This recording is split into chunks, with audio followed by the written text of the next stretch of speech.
সেই মন্ত্রিসভা কেমন হতে পারে, জামাতে ইসলামের সেই মন্ত্রিসভায় কারা কারা জায়গা করে নিতে পারেন, সেই আভাস আজকে আমরা রণক্ষেত্রতে আপনাদের সামনে রাখব। জামাতের আমির, তার নেতৃত্ব নিয়ে কোনো প্রশ্ন নেই, কারণ দলকে তিনি সামনে থেকে দেখেছেন এবং তিনি সবচেয়ে যেটা জোর দিয়েছেন এবারের নির্বাচনে যে জামাত ক্ষমতায় আসলে দুর্নীতিমুক্ত বাংলাদেশ এবং স্বাস্থ্য পরিকাঠামোয় জোর দিয়েছেন তিনি। হাসনাত আব্দুল্লাহ দেখা গেছে আন্দোলনের সময়, ছাত্র আন্দোলনের সময় অগ্রণী মুখ, খুব ভালো ভূমিকা নিয়েছেন, বারে বারে বক্তব্য রেখেছেন, তার বক্তব্যের মতো একটা পাওয়ার আছে। স্বরাষ্ট্রের মতো গুরুত্বপূর্ণ মন্ত্রণালয়, সেই গুরুত্বপূর্ণ মন্ত্রণালয় সামলাতে পারবেন তো? জামাত কিন্তু খুব ভাবনা চিন্তা করেছে। প্রতিরক্ষা, পররাষ্ট্র, এই সমস্ত জায়গায় প্রচুর মিলিটারি অফিসিয়ালস, প্রাক্তন সেনাকর্তা বা প্রাক্তন ডিফেন্স কর্তা, তাদেরকে ব্যবহার করেছে যাতে মন্ত্রিসভার মধ্যে একটা ব্যালেন্স মেনটেন করা যায়।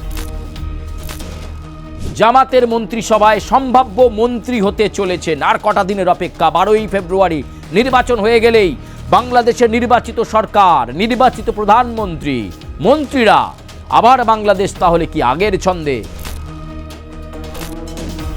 মহিলাদেরকেও গুরুত্ব দেয় জামাতে ইসলামী দল, মহিলাদেরকেও মন্ত্রিসভায় এনে একটা চমক দিতে চাইছে জামাতে ইসলামী। বলা ভালো শফিকুর রহমান তিনি চেয়েছেন যে আরও মহিলা প্রতিনিধিত্ব বাড়ুক দলের মধ্যে, তাহলে বাংলাদেশে একটা ভালো বার্তা যাবে এবং জামাতে ইসলামী দলটাকে মানুষ নতুন করে চিনবে। বাংলাদেশের কোনায় কোনায় আওয়াজ উঠছে দাঁড়িপাল্লা, দাঁড়িপাল্লা, দাঁড়িপাল্লা।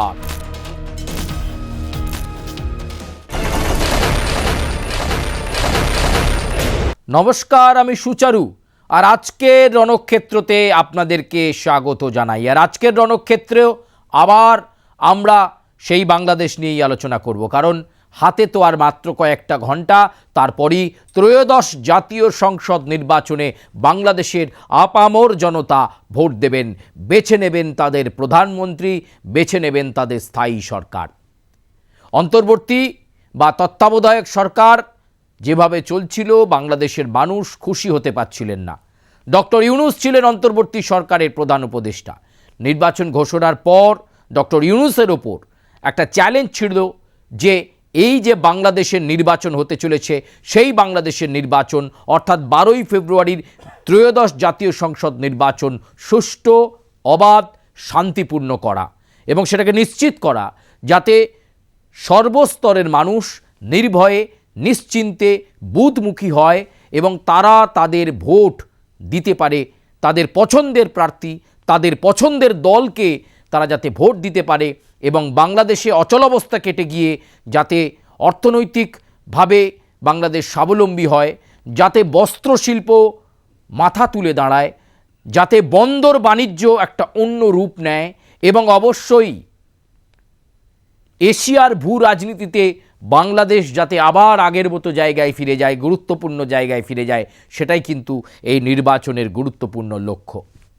আপনাদেরকে নানা সমীক্ষা, নানা জরিপের ইঙ্গিত আমরা আগেই দেখিয়েছি এবং সেই ইঙ্গিত বলছে জামাতে ইসলামী তারা ক্ষমতায় আসছে, যদিও বিএনপির সঙ্গে হাড্ডাহাড্ডি লড়াই হতে চলেছে এবারে ত্রয়োদশ জাতীয় সংসদ নির্বাচনে যদি জামাতের নেতৃত্বাধীন সরকার ক্ষমতায় আসে, অর্থাৎ জামাতের সঙ্গে যেমন জোটে এনসিপি রয়েছে, এছাড়াও আরও একাধিক দল মিলিয়ে 11 দলের জোট তৈরি করেছেন জামাতে ইসলামের আমির ডক্টর শফিকুর রহমান। একটু একটু করে ভাবনা চিন্তা করেছেন, এমন অনেক গুরুত্বপূর্ণ আসন শরিক দলকে জামাত ইসলামী ছেড়ে দিয়েছে, তার কারণ জোট বার্তা দেওয়ার জন্য। কারণ বিএনপির বিরুদ্ধে সংঘবদ্ধ লড়াই চাই, তারেক রহমানকে ঠেকাতে গেলে সংঘবদ্ধ লড়াই চাই, এই উপলব্ধি করেছিলেন শফিকুর রহমান। তাই শফিকুর বাবু চেষ্টা করে গেছিলেন এনসিপিকে সঙ্গে নিয়ে বা অন্যান্য রাজনৈতিক দলগুলোকে সঙ্গে নিয়ে একটা বৃহত্তর জোট করতে। শেষমেশ সেই জোট জামাতে ইসলামী করতে পেরেছে, অন্যদিকে বিএনপির নেতৃত্বাধীন জোট রয়েছে। তবে যদি ইঙ্গিত যা বলছে, সমীক্ষা যা বলছে, তাতে জামাতে ইসলামী সরকার গঠন করতে চলেছে, তার নেতৃত্বাধীনই জোট সরকার গঠন করতে চলেছে বাংলাদেশে, অন্তত সেটাই ইঙ্গিত রয়েছে। কিন্তু এই যে সরকার গঠন করতে চলেছে, সরকার হয়ে গেলে অবশ্যই একটা স্থায়ী মন্ত্রিসভা লাগবে। বাংলাদেশকে প্রত্যাশী বাংলাদেশ, বাংলাদেশকে দুর্নীতিমুক্ত বাংলাদেশ, বাংলাদেশকে প্রগতিশীল বাংলাদেশ বানাতে গেলে একটা স্থায়ী সরকার, একটা ভালো মন্ত্রিসভা লাগবে। সেই মন্ত্রিসভা কেমন হতে পারে, জামাতে ইসলামের সেই মন্ত্রিসভায় কারা কারা জায়গা করে নিতে পারেন, সেই আভাস আজকে আমরা রণক্ষেত্রতে আপনাদের সামনে রাখব। যে কারা কারা জামাতে ইসলামের মন্ত্রিসভায় জায়গা করে নিলেন এবং গুরুত্বপূর্ণ দপ্তর কারা কারা পাওয়ার একটা সম্ভাবনা রয়েছে। কারণ ইতিমধ্যেই পরিকল্পনা সব রাজনৈতিক দলের তরফেই হয়ে রয়েছে। জামাতও জানে যে সে একা নয়, সকলকে সঙ্গে নিয়ে সে ক্ষমতায় আসছে। যদিও সে সবচেয়ে বড় শরিক, তারা তাদের মতো করে প্ল্যান করে নিচ্ছে। ফলে এক্ষেত্রে দেখার যে জামাতের লোকজন মন্ত্রিসভায় কতটা জায়গা পেল। এনসিপি, জাতীয় নাগরিক পার্টি, যারা জুলাই গণঅভ্যুত্থানের মধ্য দিয়ে শুরু হয়েছিল, তারা জামাতের সঙ্গে গাঁটছড়া বেঁধেছে। এছাড়াও আরও একাধিক রাজনৈতিক দল, ইসলামপন্থী দল, যারা এই জামাত জোটের মধ্যে রয়েছে, 11খানা দলকেই গুরুত্বপূর্ণ সম্মান দিতে হবে। ফলে মন্ত্রিসভাটা থেকে ঠিক কিভাবে তারা সাজাচ্ছে, জামাত কিভাবে মন্ত্রিসভাটাকে সাজাচ্ছে, সেটা দেখার। তাই সম্ভাব্য মন্ত্রিসভা আপনাদের সামনে আমরা রাখব। হয়তো তুল্যমূল্য এদিক হতে পারে, তবে জামাতে ইসলামী যে পরিকল্পনা গুছিয়েছে এবং ইতিমধ্যেই এক্ষেত্রে মন্ত্রিসভা নিয়েও একটা আভাস, সেই সম্ভাব্য মন্ত্রিসভা, শফিকুর রহমানের মন্ত্রিসভা, জামাতে ইসলামের নেতৃত্বাধীন মন্ত্রিসভা কেমন হতে চলেছে, আজকে আপনাদেরকে রণক্ষেত্রে সেই আভাস দেব। চলুন একটা একটা করে নামগুলো দেখি এবং কে কোন দপ্তর পেতে চলেছেন জামাতের মন্ত্রিসভায়। কারণ স্থায়ী সরকার আসলে প্রধানমন্ত্রী লাগবে, পররাষ্ট্রমন্ত্রী লাগবে, স্বরাষ্ট্রমন্ত্রী লাগবে, আরও বিভিন্ন উন্নয়নকামী দপ্তর রয়েছে, তাতে নির্দিষ্ট জায়গায় ভালো মানুষকে লাগবে, মন্ত্রীকে লাগবে, যারা কাজটা পরিচালনা করবেন। চলুন জামাতের সম্ভাব্য মন্ত্রিসভা ভোটের 48 ঘন্টা আগেই আমরা দেখে নিই রণক্ষেত্রে কেমন হতে চলেছে শফিকুর রহমানের মন্ত্রিসভা। প্রধানমন্ত্রীর জায়গায় কে বসতে চলেছেন, সমস্ত জল্পনা কল্পনার অবসান ঘটিয়ে জামাত সরকার গঠন করলে বা জামাতের নেতৃত্বাধীন যে জোট, সেই জোট 11 দলের জোট ক্ষমতায় এলে প্রধানমন্ত্রী শফিকুর রহমানই হতে চলেছেন। প্রধানমন্ত্রী হতে চলেছেন শফিকুর রহমান, ডক্টর শফিকুর রহমান, বিশিষ্ট চিকিৎসক, জামাতের আমির। তার নেতৃত্ব নিয়ে কোনো প্রশ্ন নেই, কারণ দলকে তিনি সামনে থেকে দেখেছেন এবং তিনি সবচেয়ে যেটা জোর দিয়েছেন এবারের নির্বাচনে, যে জামাত ক্ষমতায় আসলে দুর্নীতিমুক্ত বাংলাদেশ এবং স্বাস্থ্য পরিকাঠামোয় জোর দিয়েছেন তিনি। বাংলাদেশের স্বাস্থ্য পরিষেবা ভালো নয়, তিনি বারবার বলেছেন দেশের মানুষকে যাতে অন্য দেশে গিয়ে চিকিৎসা না করাতে হয়, সেই চেষ্টা তিনি করবেন, এই কমিটমেন্ট তিনি দিয়েছেন। এবং অবশ্যই বলেছেন বেকারত্ব দূর করা জামাতের সরকারের গুরুত্বপূর্ণ উদ্দেশ্য হবে। ডক্টর শফিকুর রহমান হতে চলেছেন জামাতের মন্ত্রিসভার প্রধানমন্ত্রী। এরপরে আসুন স্পিকার। ভালো পাওয়ারে আসলেই শুধু হবে না, পার্লামেন্টটাকেও ভালোভাবে চালাতে দিতে হবে। আর সেই পার্লামেন্টে স্পিকার হতে চলেছেন সারোয়ার তুষার। সারোয়ার তুষার, তাকে স্পিকারের ভাবনায় রয়েছে জামাত। স্পিকার করা হতে পারে সারোয়ার তুষারকে। আপনারা দেখতে পাচ্ছেন প্রধানমন্ত্রী ডক্টর শফিকুর রহমান, স্পিকার সারোয়ার তুষার। এবার আসুন আপনাদেরকে দেখাই অর্থ মন্ত্রণালয়। অর্থমন্ত্রী কে হতে পারেন? অর্থমন্ত্রী হতে পারেন ডক্টর নাসির উদ্দিন আহমেদ। জামাতের পক্ষ থেকে ডক্টর নাসির উদ্দিন আহমেদ জায়গা করে নিলেন মন্ত্রিসভাতে। জামাতের যে সম্ভাব্য মন্ত্রিসভা, সেই মন্ত্রিসভাতে নাসির উদ্দিন আহমেদ অর্থ মন্ত্রণালয়ের, আমি একটুখানি দেখাতে বলবো যে তিনি কিন্তু অর্থ মন্ত্রণালয় পেতে পারেন ডক্টর নাসির উদ্দিন আহমেদ। পররাষ্ট্র মন্ত্রণালয়, পররাষ্ট্রের মতো গুরুত্বপূর্ণ জায়গা পররাষ্ট্র মন্ত্রণালয়। এই পররাষ্ট্র মন্ত্রণালয়ে কে হতে পারেন একটুখানি আপনাদেরকে দেখাই। কর্নেল জেহাদ খান। কর্নেল জেহাদ খান, তার যেহেতু একটা অভিজ্ঞতা রয়েছে, কর্নেল ছিলেন, তাই কর্নেল জেহাদ খানকে পররাষ্ট্র মন্ত্রণালয়ের মন্ত্রী করা হতে পারে জামাতের মন্ত্রিসভায়। এই সেই ব্যক্তি কর্নেল জিহাদ খান, যিনি বাংলাদেশের হয়তো আগামীর পররাষ্ট্র মন্ত্রণালয়ের মন্ত্রী হতে চলেছেন। এবং অর্থ মন্ত্রণালয় ধরে রাখতে পারেন ডক্টর নাসিরউদ্দিন আহমেদ। আপনাদেরকে শুধু আমরা আভাস দিচ্ছি, সম্ভাব্য মন্ত্রিসভা জামাত কিন্তু এভাবেই ভেবে রেখেছে। চলুন পরবর্তী স্লাইডে আমরা যাব এবং পরবর্তী স্লাইডে এবার দেখে নেব স্বরাষ্ট্র মন্ত্রণালয়, স্বরাষ্ট্রের মতো গুরুত্বপূর্ণ দপ্তর, যে দপ্তরকে জামাত তার সঙ্গী দল, জোটপন্থী দল এনসিপি অর্থাৎ জাতীয় নাগরিক পার্টির নেতা, যিনি এই জাতীয় সংসদ নির্বাচনে প্রতিদ্বন্দ্বিতা করছেন, সেই হাসনাত আবদুল্লাহকে স্বরাষ্ট্র মন্ত্রণালয়, দেশের স্বরাষ্ট্রমন্ত্রীর জায়গা দেওয়া হতে পারে হাসনাত আবদুল্লাহকে।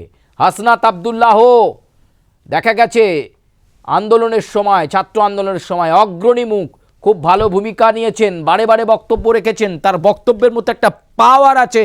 স্বরাষ্ট্রের মতো গুরুত্বপূর্ণ মন্ত্রণালয়, সেই গুরুত্বপূর্ণ মন্ত্রণালয় সামলাতে পারবেন তো? তার জন্য কিন্তু জামাত তার মন্ত্রিসভাতে সম্মানজনক আসন জায়গা রেখে দিয়েছে স্বরাষ্ট্রের মতো গুরুত্বপূর্ণ মন্ত্রণালয়। সেই মন্ত্রণালয়ের দায়িত্ব আসতে পারে হাসনাত আবদুল্লাহের ওপর, জাতীয় নাগরিক পার্টি বা এনসিপির সদস্য। এবার আসুন প্রতিরক্ষা মন্ত্রণালয়, সেখানেও একজন কর্নেল মোহাম্মদ আব্দুল হক, তাকে প্রতিরক্ষা মন্ত্রণালয়ে দেওয়া হতে পারে। এই সেই ব্যক্তি কর্নেল মোহাম্মদ আব্দুল হক, তাকে কিন্তু এই গুরুত্বপূর্ণ জায়গায় ভাবা হচ্ছে। প্রতিরক্ষা মন্ত্রণালয়ের মতো গুরুত্বপূর্ণ জায়গায় কর্নেল মোহাম্মদ আব্দুল হককে রাখা হচ্ছে। জামাত কিন্তু খুব ভাবনা চিন্তা করেছে। প্রতিরক্ষা, পররাষ্ট্র, এই সমস্ত জায়গায় প্রচুর মিলিটারি অফিসিয়ালস, প্রাক্তন সেনাকর্তা বা প্রাক্তন ডিফেন্স কর্তা, তাদেরকে ব্যবহার করেছে যাতে মন্ত্রিসভার মধ্যে একটা ব্যালেন্স মেনটেন করা যায়। আবার হাসনাত আবদুল্লাহের মতো তরুণ তুর্কি নেতাকেও জায়গা দেওয়ার ভাবনা স্বরাষ্ট্র মন্ত্রণালয়ে, এটা নিঃসন্দেহে একটা বলিষ্ঠ ভাবনা বলা যেতে পারে।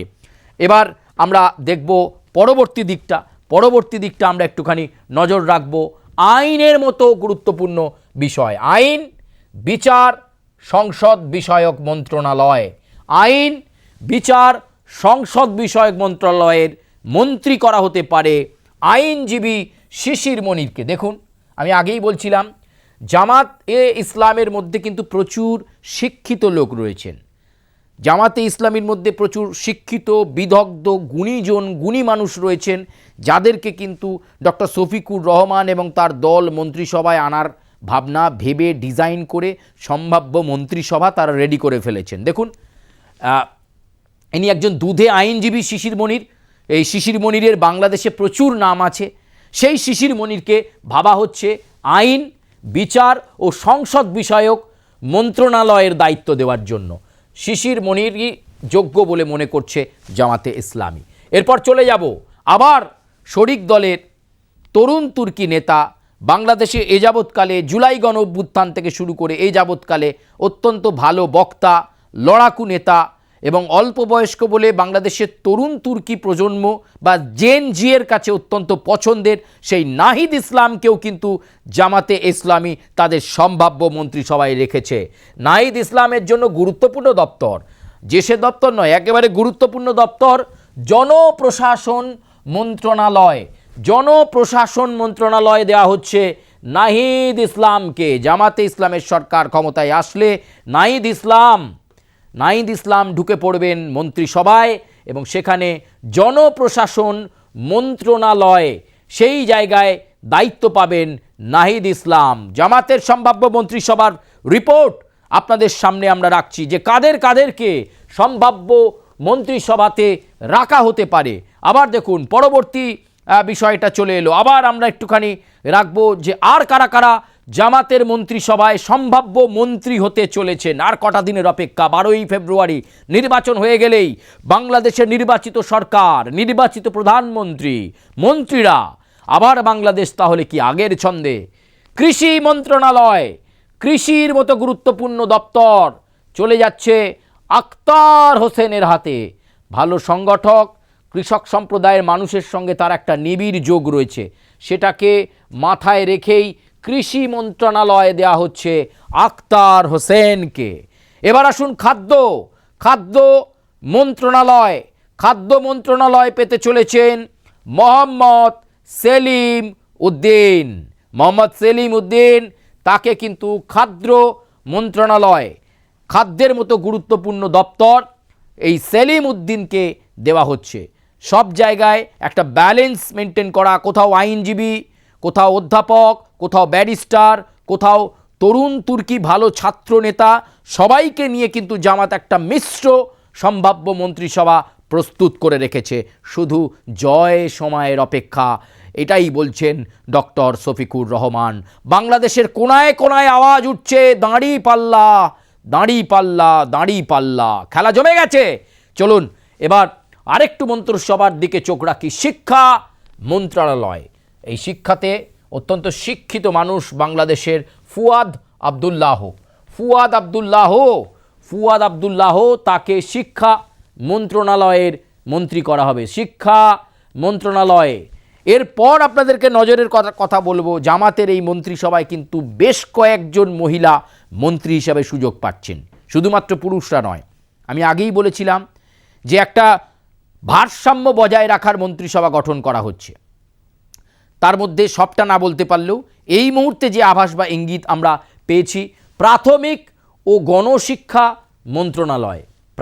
এবং গণশিক্ষা মন্ত্রণালয়ে সেখানে একজন মহিলাকে মন্ত্রী করতে চলেছে জামাতে ইসলামী, দিলশানা পারুল। এই দিলশানা পারুল অত্যন্ত শিক্ষিত এই মহিলা এবং বাংলাদেশের রাজনীতিতে অত্যন্ত পরিচিত ফেস। সেই দিলশানা পারুলকে জামাতে ইসলামী প্রাথমিক ও গণশিক্ষা মন্ত্রণালয়ের মতো গুরুত্বপূর্ণ দপ্তরে এনে মন্ত্রিত্বের কাজ তার হাতে অর্পণ করে দেওয়ার জায়গায় রয়েছে। দিলশানা পারুল কিন্তু মহিলা প্রতিনিধি হয়ে জামাতে ইসলামের মধ্যে একটা নজির সৃষ্টি করবেন, যে মহিলাদেরকেও গুরুত্ব দেয় জামাতে ইসলামী দল, মহিলাদেরকেও মন্ত্রিসভায় এনে একটা চমক দিতে চাইছে জামাতে ইসলামী। বলা ভালো, শফিকুর রহমান তিনি চেয়েছেন যে আরও মহিলা প্রতিনিধিত্ব বাড়ুক দলের মধ্যে, তাহলে বাংলাদেশে একটা ভালো বার্তা যাবে এবং জামাতে ইসলামী দলটাকে মানুষ নতুন করে চিনবে। চলুন পরবর্তী স্লাইড। আর কারা কারা ঢুকে পড়লেন জামাতের মন্ত্রিসভায় ভোটের আগে আপনাদেরকে শেষ মুহূর্তের সেই ইঙ্গিত আপনাদেরকে দেখাচ্ছি। স্বাস্থ্য ও পরিবার কল্যাণ মন্ত্রণালয়, ডক্টর এস.এম. খালিদুজ্জামান। স্বাস্থ্য ও পরিবার কল্যাণ মন্ত্রণালয়, ডক্টর এস.এম. খালিদুজ্জামান, বিশিষ্ট এই চিকিৎসক ডক্টর এস.এম. খালিদুজ্জামান, তাকে স্বাস্থ্য এবং পরিবার কল্যাণ মন্ত্রণালয়ের দায়িত্ব করা হবে, অর্থাৎ তাকে সেই দপ্তরের মন্ত্রী করা হচ্ছে। তথ্য ও সম্প্রচার মন্ত্রণালয় অত্যন্ত গুরুত্বপূর্ণ। বাংলাদেশে মন্ত্রণালয়কে বলা হয় মন্ত্রণালয়। সেই মন্ত্রণালয়ের সদস্য হতে চলেছেন এহসানুল মাহবুব জুবায়েব। তাকে তথ্য ও সম্প্রচার মন্ত্রণালয়ের মন্ত্রী করা হচ্ছে জামাতের মন্ত্রিসভায়। আর কারা সুযোগ পেলেন চলুন আমরা দেখব। ডাক ও টেলিযোগাযোগ মন্ত্রণালয় অত্যন্ত গুরুত্বপূর্ণ, টেলিকম এবং ডাক ব্যবস্থা বাংলাদেশে এই দুটো ক্ষেত্রেই খুব গুরুত্বপূর্ণভাবে পর্যবেক্ষণ দরকার। সেখানে মন্ত্রী করা হতে পারে রাশেদ প্রধানকে, তরুণ তুর্কি রাশেদ প্রধান, তাকে ডাক ও টেলিযোগাযোগ মন্ত্রণালয়ের দায়িত্বে এনে তার উপর গুরুত্বপূর্ণ দায়িত্ব ন্যস্ত করা হতে পারে জামাতে ইসলামের সরকারের পক্ষ থেকে। মন্ত্রিসভায় জায়গা করে নিয়েছেন স্থানীয় সরকার ও পল্লী উন্নয়ন মন্ত্রণালয়ের কে পাচ্ছেন? মিয়া গোলাম পারওয়ার। জামাতে ইসলামী যারা করেন, যারা তাদের সমর্থক, তারা ভালোভাবে জানেন এই নামটা মিয়া গোলাম পারওয়ার। এই নামটা জামাতের অত্যন্ত বরিষ্ঠ একটি নাম এবং মিয়া গোলাম পারওয়ার নির্বাচনী ময়দানে নামা মানেই তার জয় অপেক্ষা করছে, এমনটাই মনে করে জামাতে ইসলামী। জামাতে ইসলামের যে সমস্ত নেতারা বড় ব্যবধানে জিতবেন তার মধ্যে এই মিয়া গোলাম পারওয়ার অন্যতম একজন। তাকে কিন্তু মন্ত্রিসভাতে অবশ্যই রাখা হচ্ছে এবং আপনারা দেখতে পাচ্ছেন স্থানীয় সরকার এবং পল্লী উন্নয়ন মন্ত্রণালয়ের দায়িত্ব মিয়া গোলাম পারওয়ারকে দেওয়া হতে পারে। মন্ত্রিসভায় তিনিও জায়গা করে নিতে পারেন। আরও আমরা আপনাদের কাছে আপডেট দেবো। এই মুহূর্তে আপনারা অবশ্যই চোখ রাখুন পরিকল্পনা মন্ত্রণালয়। এই পরিকল্পনা মন্ত্রণালয়ের দায়িত্ব হামিদুর রহমান আজাদকে এই দায়িত্ব দেওয়া হতে পারে। জামাতের মন্ত্রিসভায় জায়গা করে নিচ্ছেন তিনি।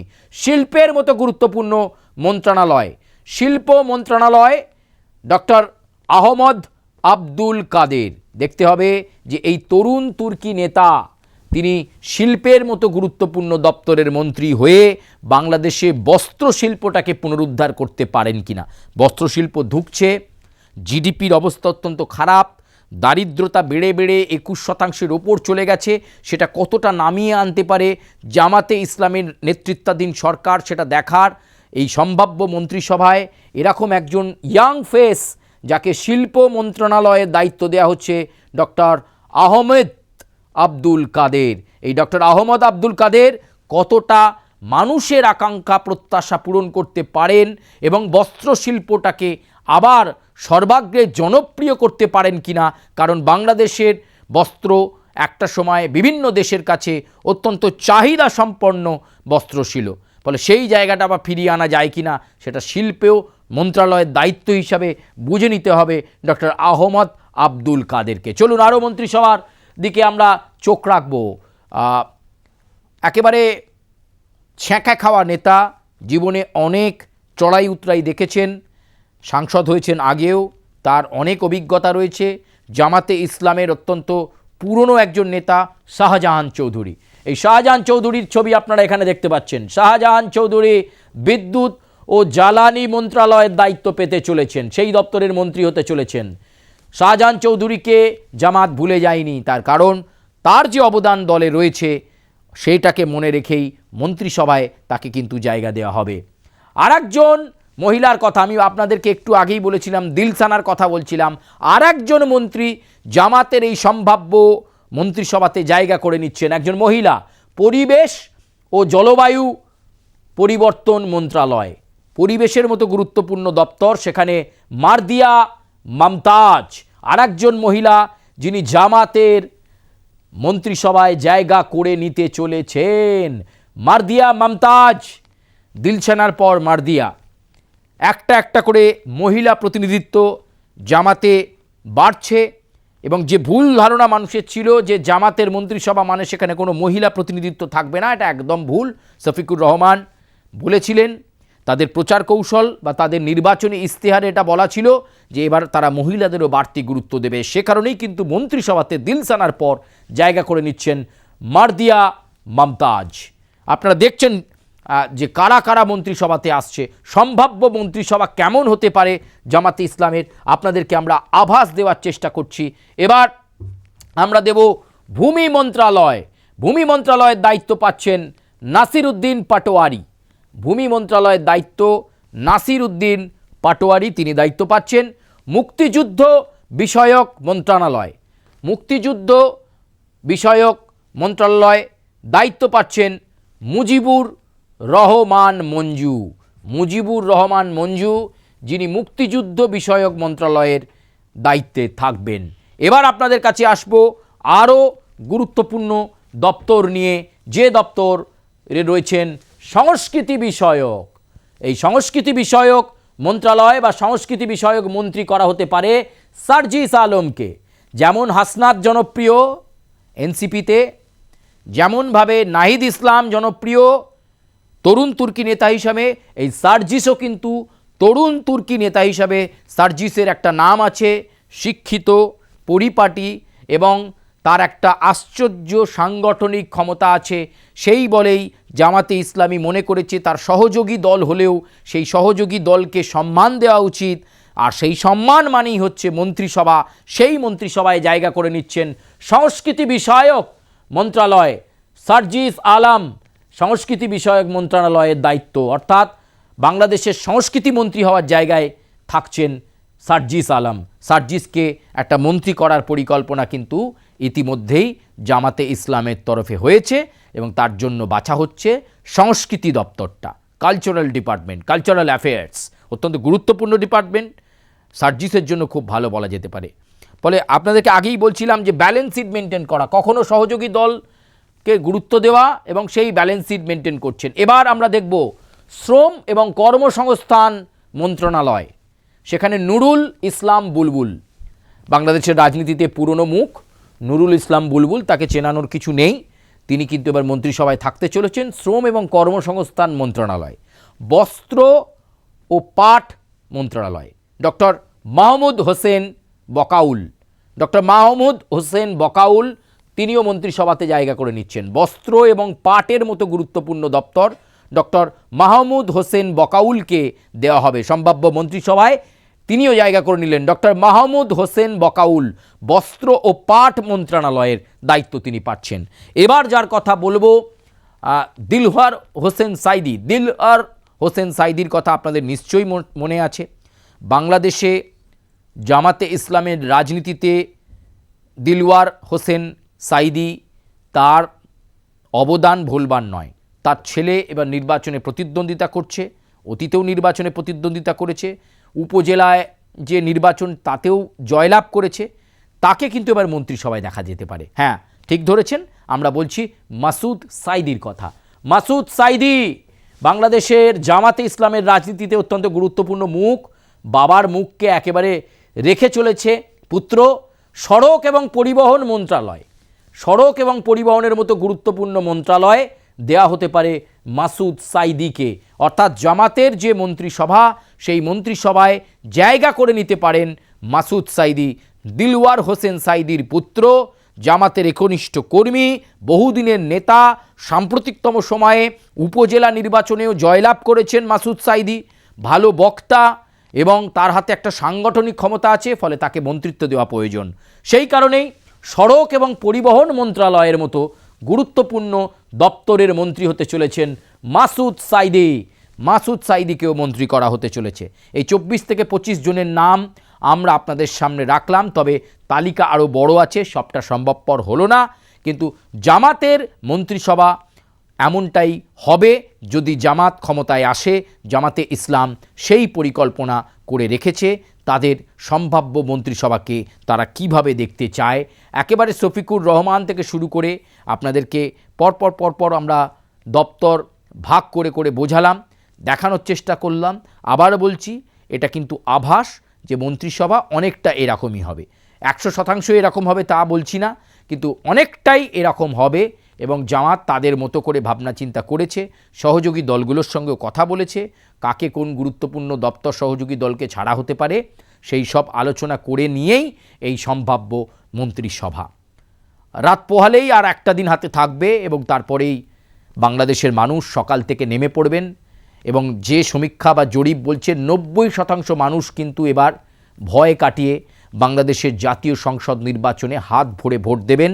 তারা যাকেই বাছুন না কেন, সরকার স্থায়ী হোক, এটা আমাদের শুভকামনা, এবং অবশ্যই একজন ভালো প্রধানমন্ত্রী হোক, যাতে বাংলাদেশ অত্যন্ত সুগঠিত প্রত্যাশিত বাংলাদেশ তৈরি হয় এবং বাংলাদেশে যাতে কর্মসংস্থান তৈরি হয় এবং যে পরিস্থিতি বিগত 15 মাসেরও বেশি সময় ধরে চলছে তত্ত্বাবধায়ক সরকার দ্বারা পরিচালনার ফলে যাতে সেই পরিস্থিতির পরিবর্তন ঘটে, সেটার কামনা করছেন বাংলাদেশের মানুষ। তবে আবার বলছি, বাংলাদেশের মানুষ চান স্বতঃস্ফূর্তভাবে তারা ভোটদান করতে পারলেন কিনা। যদি স্বতঃস্ফূর্ত ভোটদান তারা করতে পারেন তাহলে স্থায়ী সরকার আসবে এবং অবশ্যই যে কথা বলছিলাম, জামাতের দিকে কিন্তু পাল্লা অনেক ভারী, ধানের শীষের থেকে এগিয়ে রয়েছে দাঁড়িপাল্লা, কথা বলা যায়। ধন্যবাদ। আজকের মতো রণক্ষেত্রে পর্যন্তই। আপনারা আপনাদের মতামত জানাবেন আজকের রণক্ষেত্র কেমন লাগলো। আমরা যে জামাতের মন্ত্রিসভা আপনাদেরকে দেখালাম, সম্ভাব্য মন্ত্রিসভা, আপনি কেমন দেখলেন এই মন্ত্রিসভা? আপনার মন্তব্য বেল আইকনে প্রেস করবেন, অবশ্যই লাইক করবেন এবং বাংলাদেশ নিয়েই আগামীকালের প্রতিবেদনেও আপনাদের সঙ্গে দেখা হচ্ছে। আজকের মতো রণক্ষেত্রে পর্যন্তই। আমি সুচারু বিদায় নিচ্ছি।